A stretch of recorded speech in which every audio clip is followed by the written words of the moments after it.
Good morning. My name's Catherine Lewis. Welcome. I'm streaming live and welcome to everyone joining for a session on the OET Speaking subtest. So I'm joining you today from Brisbane in Australia, where it is Wednesday morning, a chilly morning here in Brisbane, and it's the 21st of July. What time is it where you are, and where are you joining us from this morning for this session on speaking? Welcome to my prep hour. I'm Catherine Lewis. I'm one of the tutors from OET Online.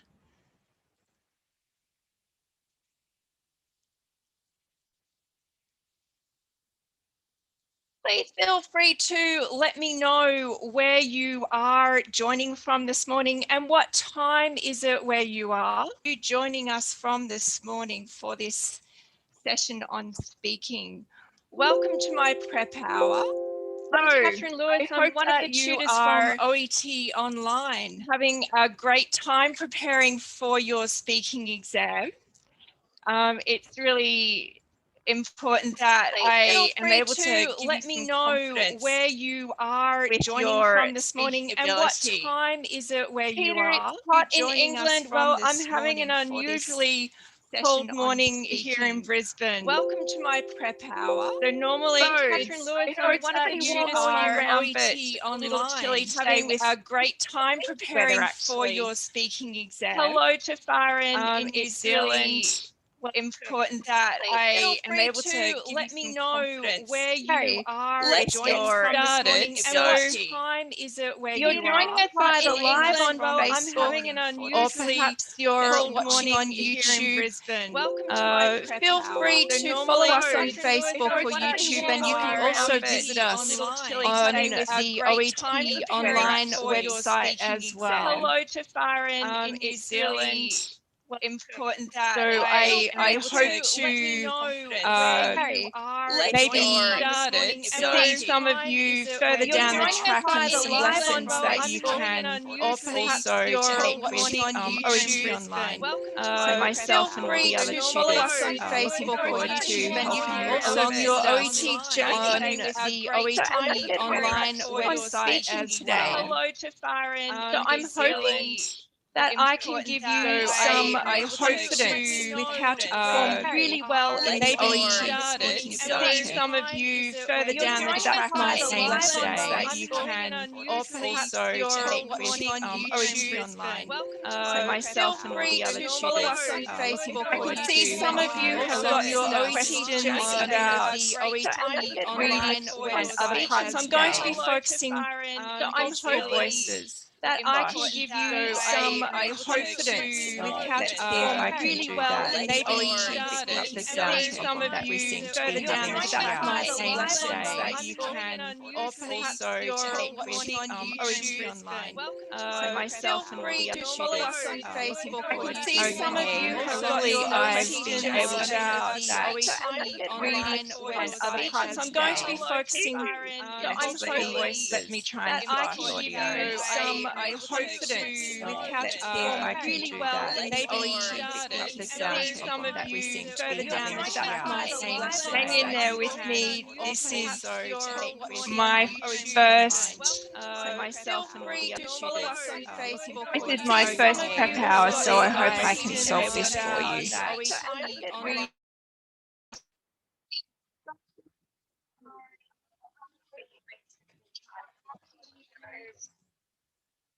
Okay, how's that? Let me just do a quick sound check.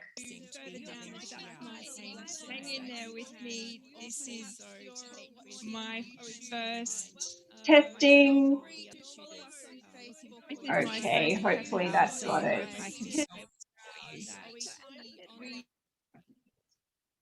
All right, how's that? Is the audio better now? Okay, how's that? Let me just do a quick sound check.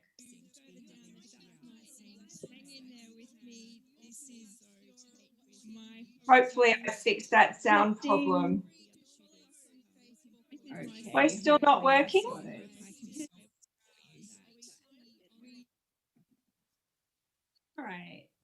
how's that? Is the sound is echoing now?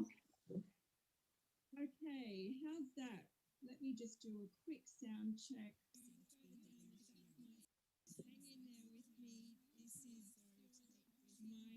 Can hear now? Now it's good? Okay, sorry about that. Perfect. Am I still not working? Thank you. All right, let's get started. Oh gosh. All right, so thank you for that feedback. As I said, this is my first prep hour, and I'm getting to experience what it's like for you when you're in your speaking exam. So let's quickly go through what we're going to be looking at today. We're going to look at dealing with a stressful situation in your exam, which is when you're dealing with unfamiliar topics. And I'm going to use this as an example because a lot of students have told me that they find that when they're in an exam and it's something that they don't know a lot about, that makes so let's go through what we're going to be looking at. Still hearing the echo. Okay. Dealing with a stressful situation in your exam, which is when you're dealing with unfamiliar topics. And I'm going to use this as an example because a lot of students have told me that they find that when they're in an exam and it's something that they don't know a lot about, that makes so let's go through what we're going to be still hearing the echo. Okay. Dealing with a stressful situation in your exam. Sounds okay. Dealing with unfamiliar topics. And I'm going to use this as an example because a lot of students have told me that they find that when they're in an exam and it's something that they don't know a lot about. Okay, let's try this one now. Let's try my microphone. Hopefully now it's coming out of my webcam loud and clear for you.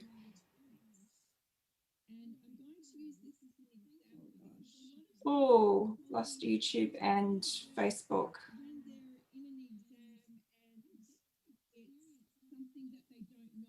Okay, let's try this one now. Alrighty.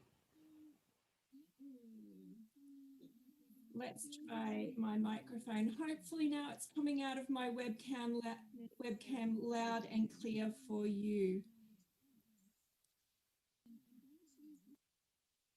All right, hopefully that's clearer.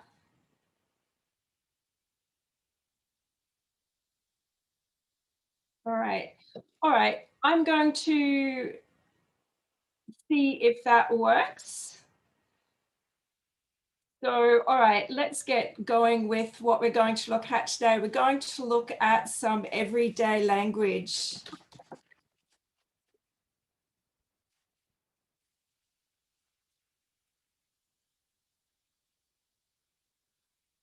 All right, so let's look at some phrasal verbs and idiomatic expressions.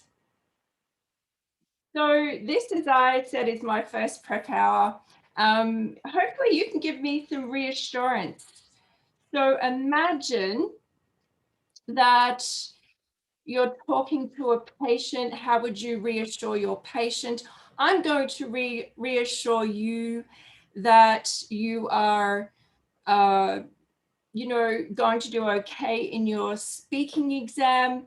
So I'm a little nervous as it's my first time doing this prep hour. What kind of reassurance could you give to me? So maybe think about the way that you would try to empathize and support. Any ideas what type of language you could use there? Anyway, I'm going to be focusing on how you can talk to your patient. And yeah, as I said, I want to give you the reassurance that you can also do well in the exam, no matter what the topic. So these are some examples actually of what I thought of might be difficult topics for you in your exam. So we've got some examples here of conditions that you haven't seen or heard of before. And maybe if that was your exam day question for the speaking subtest, you might be looking for some language to use, maybe not so sure about how you would approach this topic. So what do you think? Are any of these new conditions for you? Are any of these things that you haven't had a patient with before? Hazim, what about you? Or Rainy or Awad? Have you treated patients with these conditions? Have you come across this in your work out, speaking in your own language with patients with any of these conditions?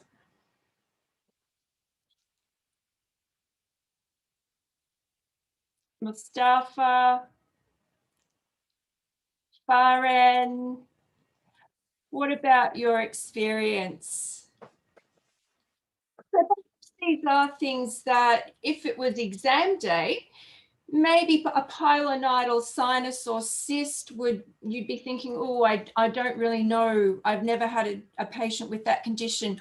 Or hereditary hemochromatosis, perhaps you would not be sure how that is diagnosed. Or hairy cell leukemia, maybe you're not sure about what the prognosis is for patients with those conditions. Well, it doesn't matter. I'm assessed on your medical knowledge in the OET speaking subtest. That's my question for you. Is it your medical knowledge that is assessed? Well, let's take a look at the assessment criteria. So what are some of the things that are assessed? We've got two different categories of criteria here. We've got the English language linguistic skills, and then we've got your clinical communication criteria. So what I'm looking for here is which of these things are assessing your medical knowledge, if any? Intelligibility, well, that's not your medical knowledge, right? Your fluency, that is certainly not an assessment of your medical knowledge. So how well you can speak English at a good pace. Using minimal fillers, that's the R's and the sounds that we use when we're thinking. Your appropriateness of language, so not using technical terms. So if anything, that's not about your medical knowledge, because you've got to speak in words, in layman terms, in the words that the everyday person can understand. Your ability to use good grammar and good vocabulary, perhaps with phrasal verbs and idioms, which is going to be my focus today, to give you some examples of how you can use this and show these skills to the examiners. Your relationship building. So making sure you try to use the patient's name, not just at the beginning, but maybe throughout the role play. Be respectful at all times and show empathy when necessary. Are any of these things so far assessing your medical knowledge? What do you think? Make sure that you're listening to the patient, you're understanding what they tell you and incorporating that into the role play. You're giving a good indication of what you're going to talk about next. You're giving structure and making any topic changes obvious. This type of thing, that's definitely not assessing your medical knowledge. When you're gathering information from the patient, is that assessing your medical knowledge? Maybe you've got a structure that you follow when you're, when you want to talk about, when you want to find out about a patient's pain level or what's happening with their migraines. You've got to ask certain questions. but it's still not really your medical knowledge that you're using here to find out more. And giving information, well, is that your medical knowledge? It could be, right? What do you think? So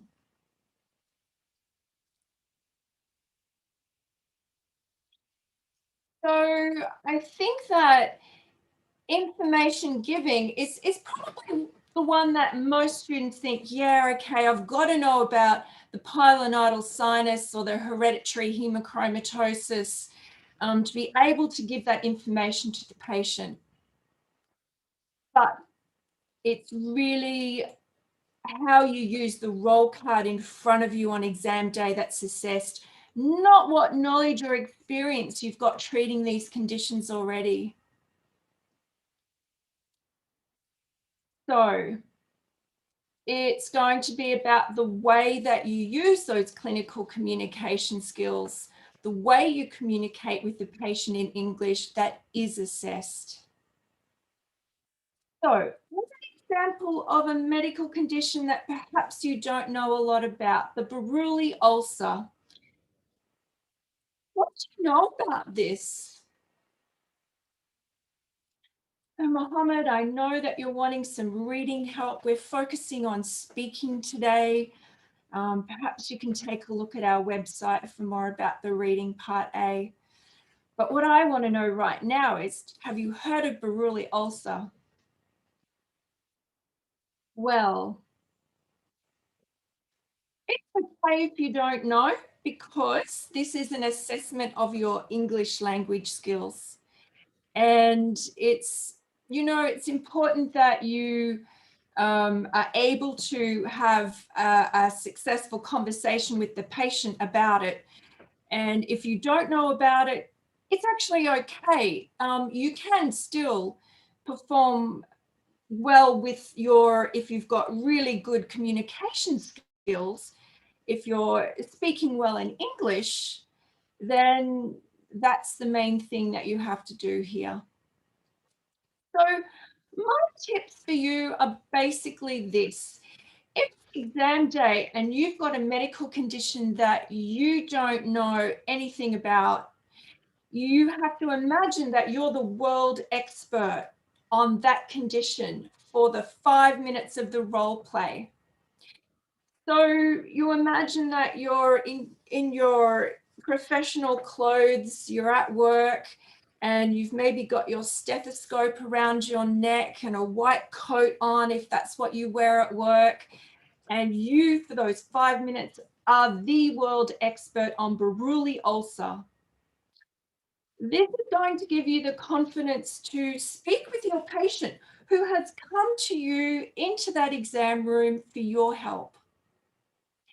Now, in the real world, you wouldn't do this. You would, you'd use the internet, you'd use some reference books. Maybe while you're talking to your patient, you're looking up something on the computer about this. And, you find the information. You can't do that in the exam room. So you're the world expert and you're going to talk about it using your roll card.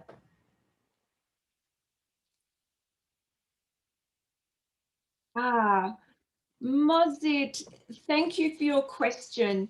Can you make something up if you need a few more sentences than what's written on the roll card? Well, your medical knowledge is not assessed. So if you wanted to add something, for example, to reassure your patient, you could. As long as, I guess, this made up information is related to the words that you're given on the roll card and you understand what those words mean and you're just perhaps expanding a little bit on it, I wouldn't invent information just for the sake of, continuing the story. Remember, in that role play, we've got all these other things that we have to do, like responding to what the patient tells you. You've got to make sure that you answer their questions and you reassure and you explain. but perhaps you know more about the treatment than you do about how it's actually diagnosed or tested for.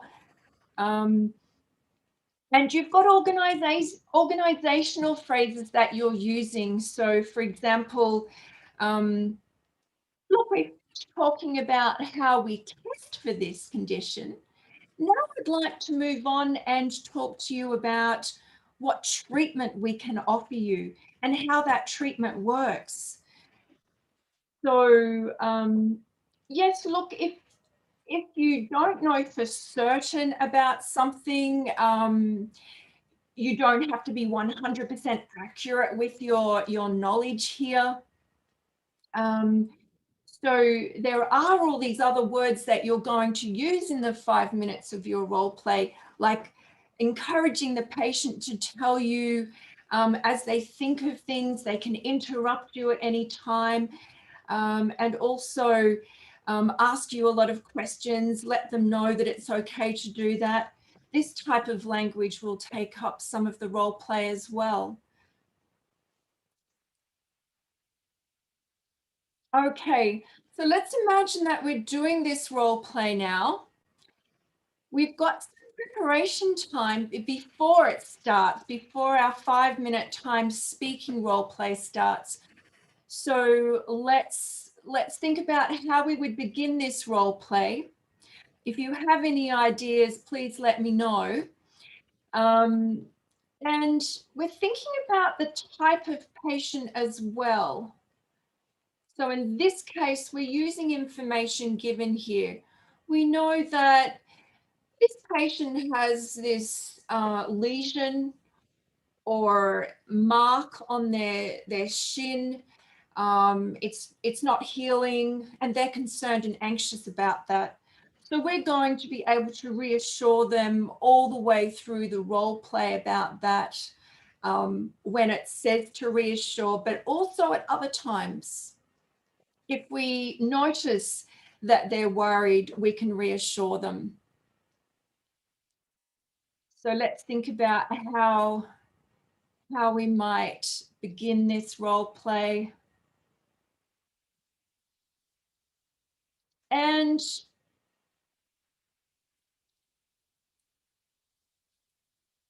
basically, to do this, we're going to introduce ourselves. Notice that this card, I haven't specified a setting, but we might use that to introduce ourselves. We might use a bit of a general talking point.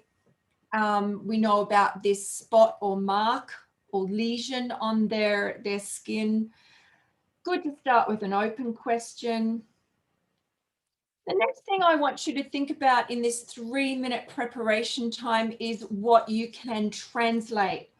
So if we think about those assessment criteria that we talked about earlier, we've got to show appropriateness of language, professional, and using appropriate language, so everyday language. So nothing too technical. What words are already on this role card that we can explain to the patient?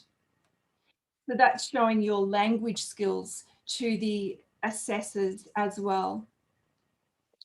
So for example, these are some ideas of things that you can try to explain to the patient. Try to avoid using highly technical words.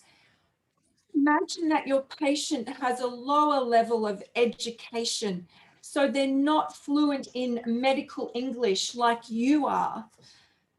The other thing that's important in this preparation time is think about how you will say the words that are in brackets on the card. I find that these words are often technical words. We're not going to read them out like a list.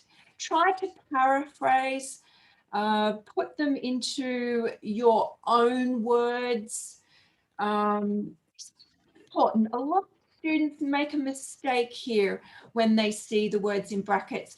You don't even have to use them. Maybe you've got other ideas and you want to do it differently. That's okay. And Mozzie had this question about, you know, can we make something up? well, maybe you want to use your own ideas for these points in brackets.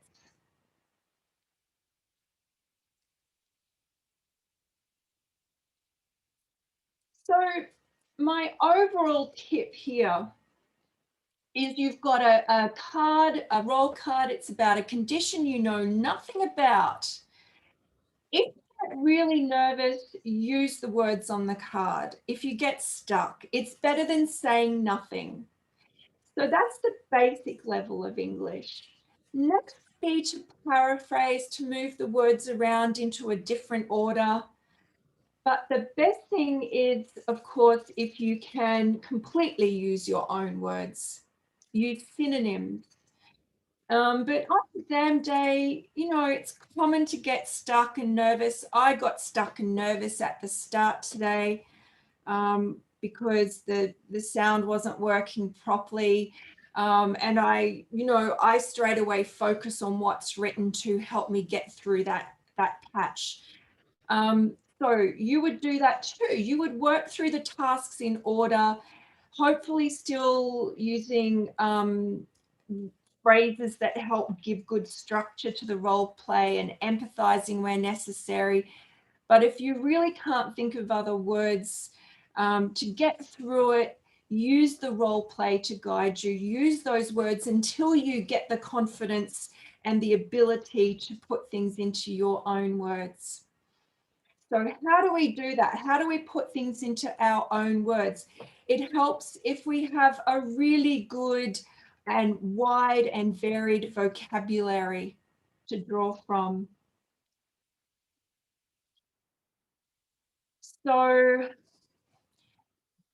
yeah, well, maybe you know the meaning of some of these words. So let's work through them. I've already talked about the first one, a lesion. That's a technical one. These technical words are fine for your writing, for your formal letters.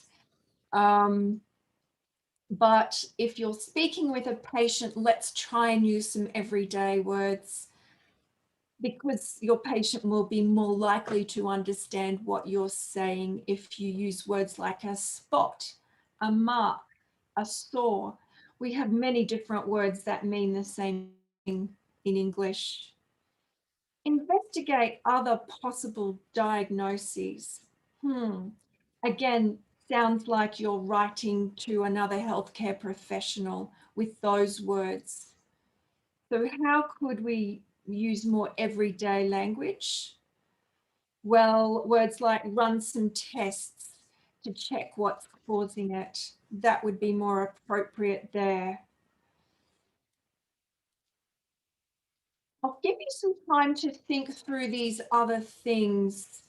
Please feel free to tell me in the, send me a message and let me know what your other ideas here are here to put these into everyday words. So Mozid or Milika, Hazim, Mustafa, maybe you can tell me what your ideas are for these technical words.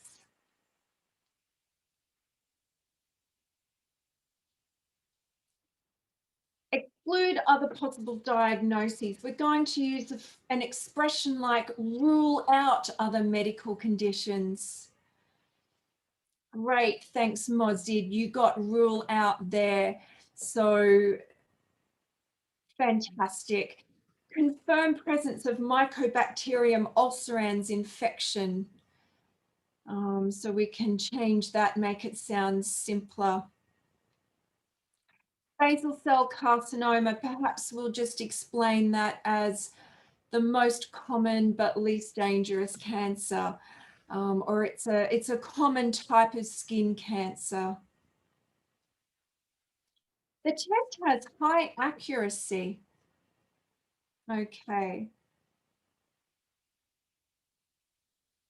This test is very accurate, and it will let us know for sure if it is Buruli ulcer or not. Mosquitoes appear to be involved in transmission. Okay. Mosquitoes, do you have a name, a common name that you use instead of mosquitoes? What do you call them in your language? So how would you say this? Mosquitoes appear to be involved in transmission. This is straight out of a textbook definition, actually. How can we put that into words that we would use when we're speaking with the patient?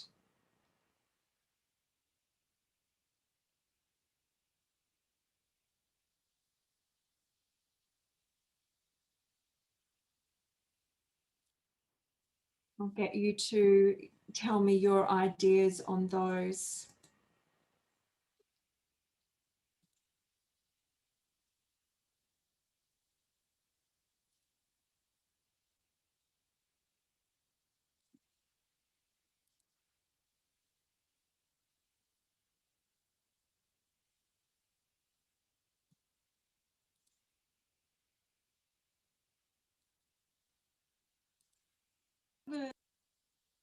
All right, so any ideas, please share. Common name that you use instead of mosquitoes, what do you?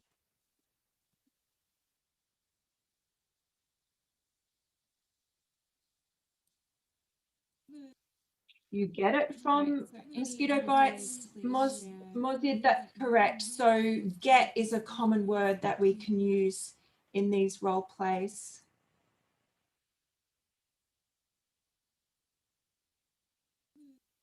You get it from mosquito bites, mozzie, that's correct. So get is a common word that we can use in these role plays.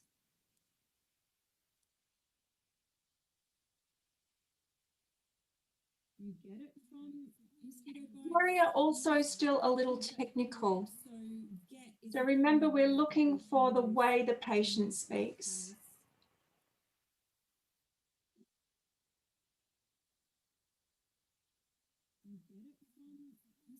Maria, also still a little technical. So remember, we're looking for the way the patient speaks.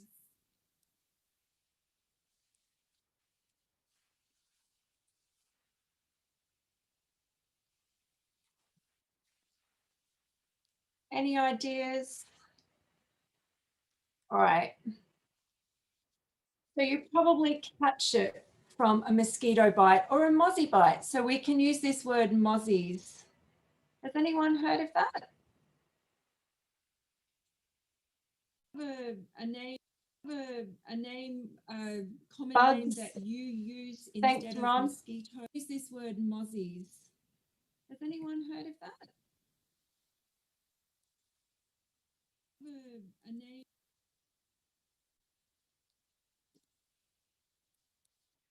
All right, and the last one, the infecting organism.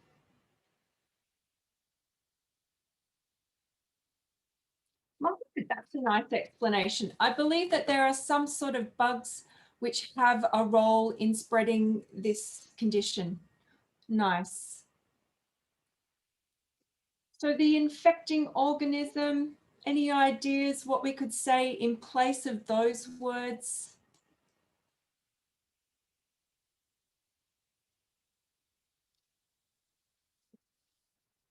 The microbe, the bug, or the germ. Okay. These are the types of words that we're trying to use instead.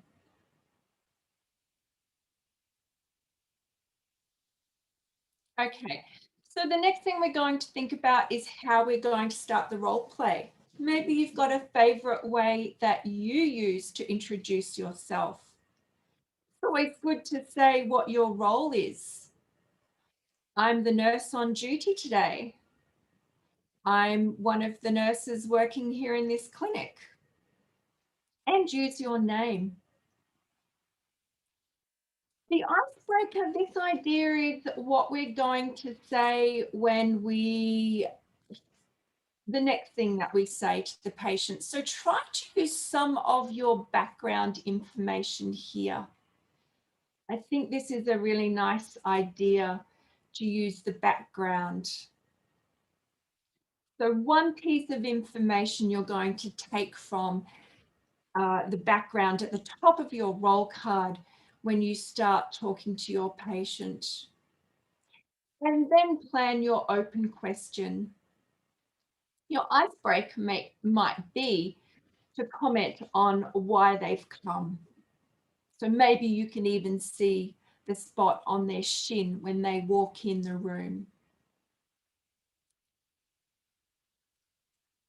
So open question, and a nice open question to start the role play. And look out, first task point is find out about their skin symptoms.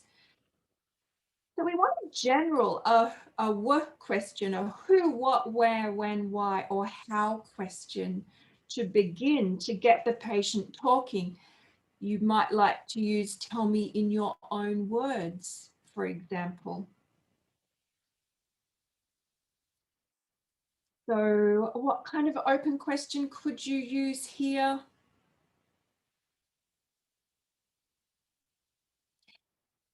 Tell me in your own words how this came about. Then we're going to listen to their answer and fill in the gaps. So we want to find out as much as possible here, perhaps about the initial appearance of the skin symptoms, how it developed, what was the time frame, other things happening like an itch.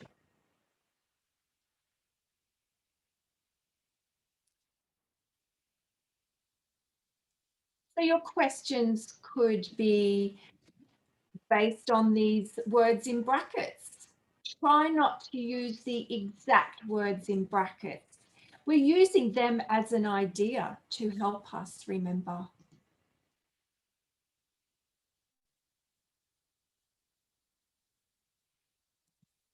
Answer and fill in.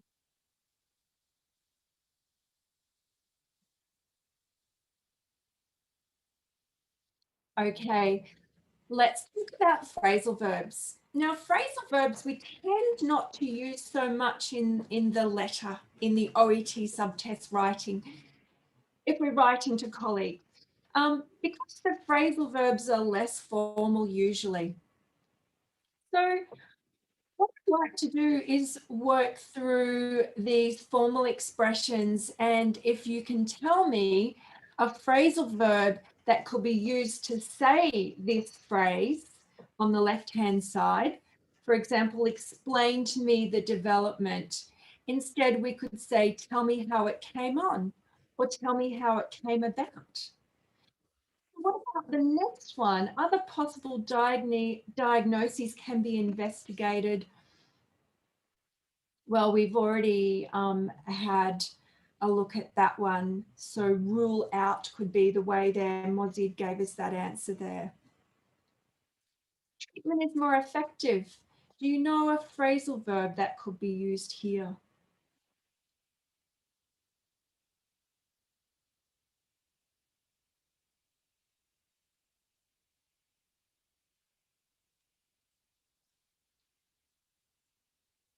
Clear up. So if the treatment is effective, the treatment clears it up.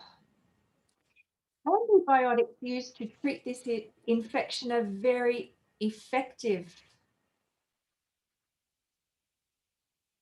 Once the antibiotics kick in, you will notice a big improvement. Last one, involved in transmission. Oh, thanks, Mohammed. So using antibiotics will pay off in the long run, for example. Thanks, Mohammed. What about involved in transmission? Can you think of a phrasal verb that we use when we talk about transmission? Perhaps we've looked at transmission on the previous slide. So maybe I mentioned a phrasal verb there already. Can you think what you could use here? When you're explaining to the patient that outbreaks tend to involve mosquitoes in the transmission. of Buruli ulcer infections.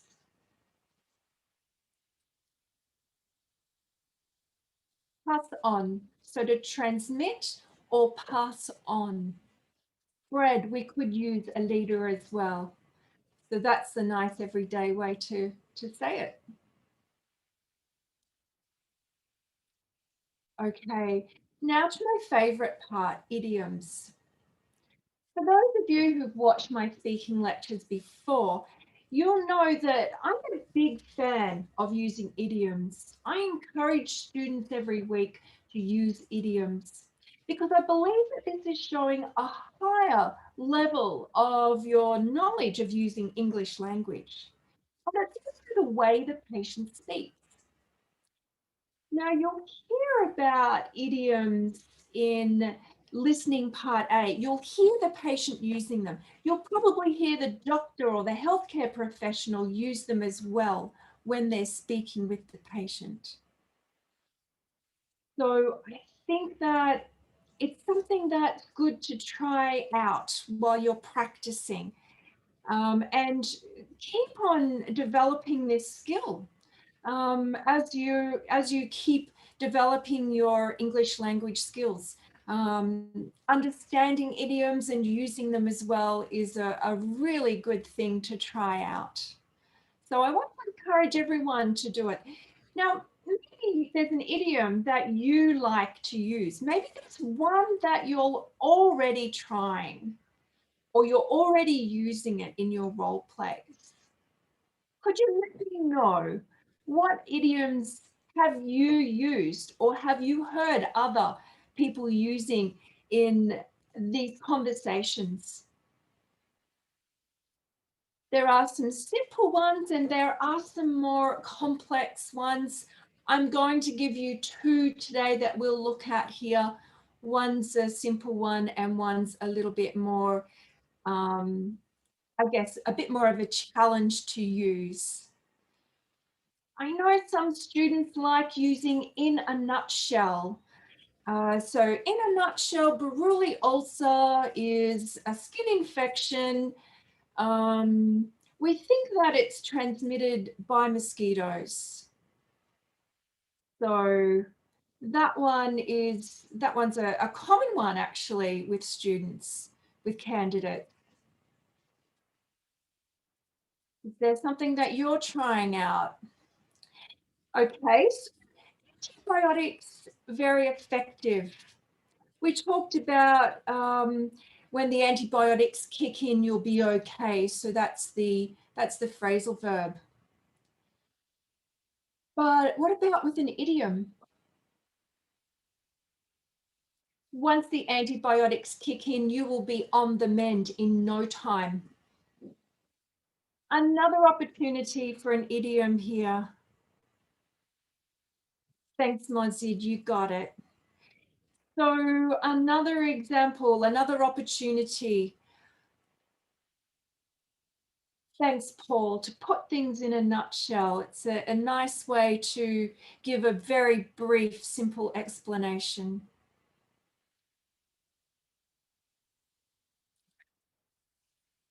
So nobody knows for sure about this mechanism. I guess it's one of the reasons I chose Buruli ulcer. It's been in the news over the last, I don't know, 5 years here in Australia, particularly in the southern parts of Australia, in Melbourne. Nobody knows yet for sure. We don't fully understand the transmission. So we might say the jury is still out on that. Mohammed, out of the woods. That's a good idiom for using in a lot of different role plays. So this patient, you're not out of the woods yet, but with some treatment and a proper diagnosis, you'll be on the mend in no time. So we're going to focus now on this expression, the jury's still out on that. Have anyone heard of this one before? This is what it means. So the literal meaning, a jury, we're talking about a court or a legal situation. And we can apply it though. It's not it has an idiomatic meaning. We don't only think of this literal meaning with idioms. So we don't only have to use it in a court or legal setting. We can use it in other settings when we're talking to the patient. Anytime people don't know the exact answer, we don't know for sure. So we could think of it this way. I'm having a conversation with my friend about Wimbledon or the US Open. Who's going to win? Well, the jury's still out on that. Who's going to win the tennis, the women's tennis finals at the Tokyo Olympics? The jury's still out on that. Maybe it will be Ash Barty. It depends who is fittest on the day. We just don't know yet. Applications. The wider scientific or medical community are uncertain. Now, I've thought of some other examples. E-cigarettes or vaping. Is that safe? How does that compare with smoking cigarettes with nicotine? Is the jury still out on that? What do you think? Or long COVID. What are the long-term effects of COVID in a patient? Someone who has contracted it, what are the long-term effects? Do we know yet? No, I think maybe the jury's still out on that one as well. Phrases that might go along with it, the things like nobody knows for certain, but it's worth giving this treatment a go. If we don't know yet about the, for example, the new clinical trial drug. So I'd like you to have a go at how to respond to this patient. Try to use the jury still out. Try to use this idiom in your answer. Your patient says to you, doctor, I've been trying to understand how I got this infection in the first place. I want to be certain that I don't get it again. And I also don't want any of my family to get it either. What can I do to be 100% sure this won't happen? How would you respond? Please tell me your ideas. What would you say? Given the information on your roll card, remember we can't Google Buruli ulcer in the exam room. How would you respond using this information on your roll card and the language that you already know? While you're telling me your ideas, I'll share mine with you. I always like to use the patient's name here. John, I understand your concern here, because if left untreated, this infection can lead to real problems. It's not easy when we don't know the exact cause or the exact way you came to have this skin problem. In fact, the jury's still out on the science behind all of this. And then what we do know is that mosquitoes appear to be a part of how this condition is passed on from person to person. So that would be my way of using the idiomatic expression.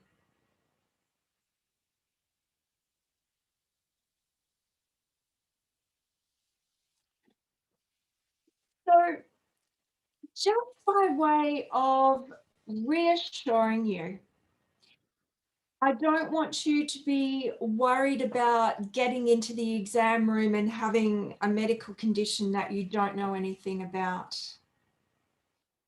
Yes, it's difficult if your exam is like this, discuss ulcerans.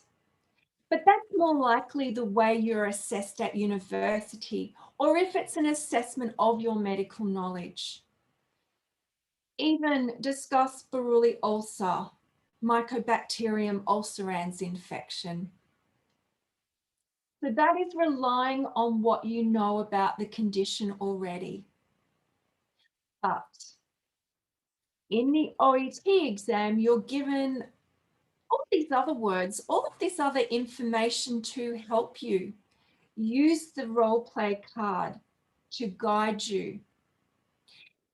You have that role card in front of you the whole time during your exam. And yes, you can look down at it during this time, the 5 minutes of your role play. It stays there with you.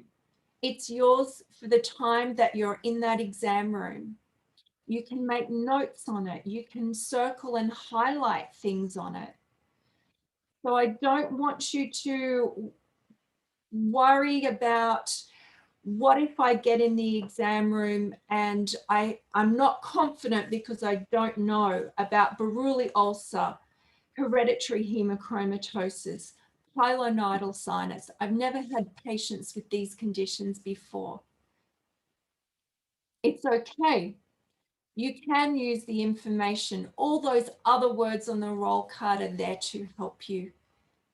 And there's all these other things that are being assessed, like the way you use everyday words like phrasal verbs and idiomatic expressions, like the way you use organizing phrases to tell the patient what you're going to talk about next, or the way you do your summary at the end and encourage them to ask you questions. So you can feel confident. For the 5 minutes of your exam, you are the expert on Buruli ulcer. And that patient sitting opposite you who is the interlocutor, they're an actor playing the role of the patient. They've come to you to listen to you and to get some help.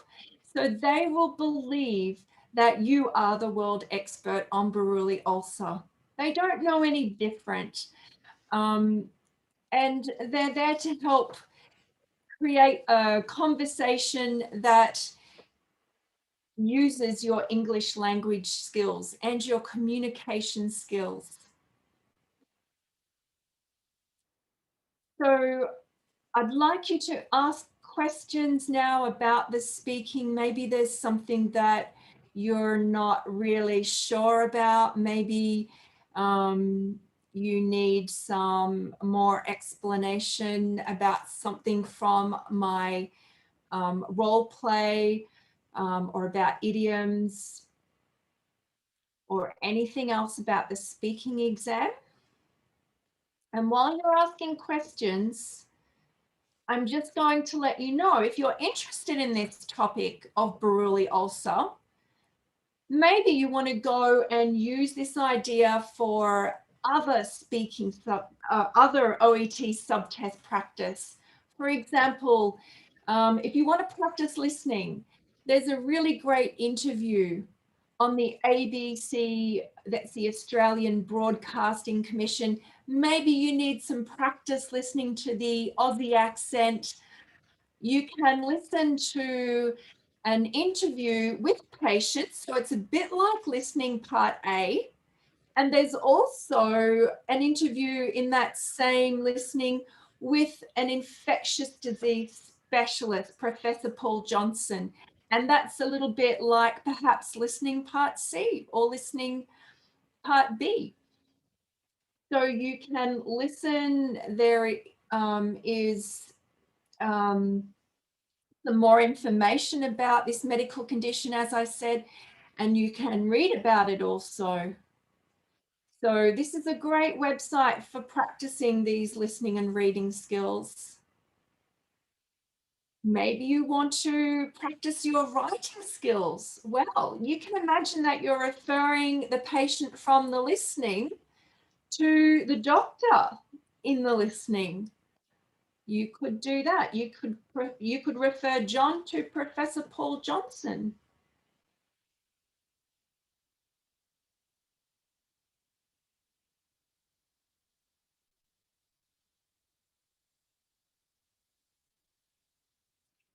If you'd like some speaking private tutorials from myself or any of the other OET online tutors, then we have packages here where you can do a platinum speaking course or a standard speaking course, depending on how many private lessons you think you need.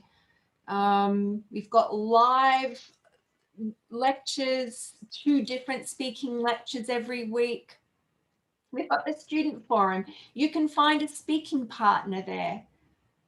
So maybe you want to find somebody to practice your role plays with. And I recommend everyone practice with a speaking partner.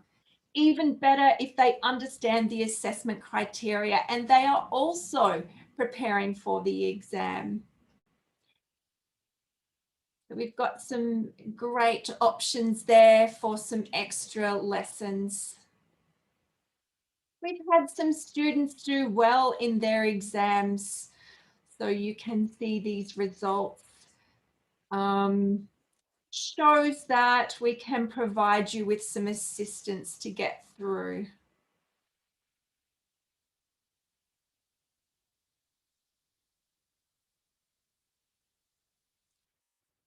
So if anyone has a question, what is the best way to start? In particular, breaking bad news. So my main suggestion with breaking bad news is that we're going to give small explanations and we're going to check in often. Starting that is, it's important to use appropriate intonation, the way you use your voice. The tendency is for your intonation to go down at the end of the sentence when you're delivering bad news. We're not excited and happy with rising intonation. So we're using our voice appropriately, maybe speaking a little more slowly and softer to break the bad news. But smaller pieces of or chunks of information are good, and keep on checking. How do you feel about that is a really good question to ask someone when you're delivering that kind of news, Hope. We have some other questions, Paul.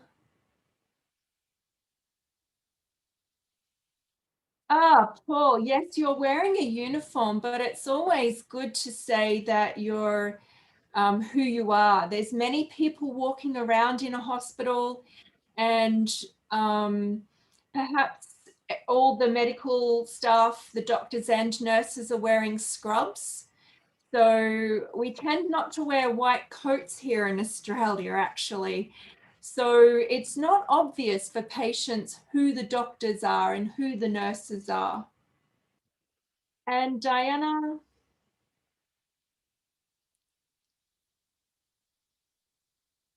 Oh, Diana, that's a very specific question, and you're going to have to check with your registering authority about that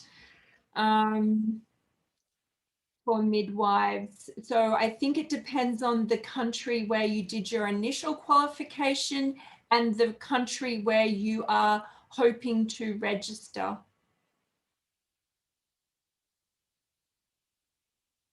So, oh, actually with the OET exam, I believe that you can do either.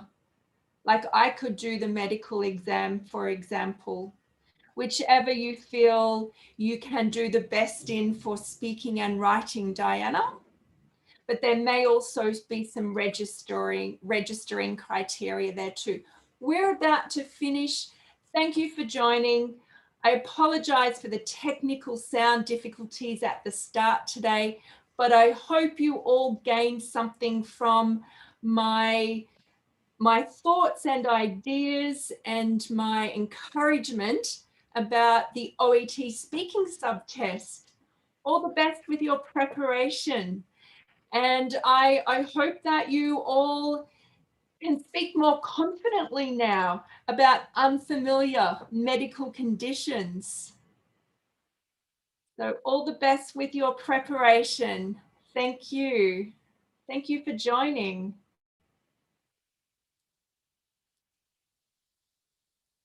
Bye. Thank you very much.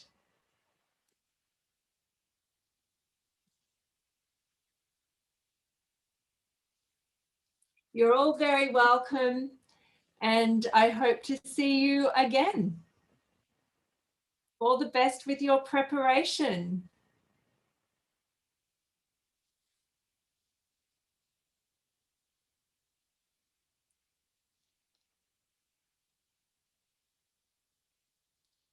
So please join me. I'll be back in about 2 months' time, so I hope to see you all then. Maybe in the meantime, come and join us at OET Online.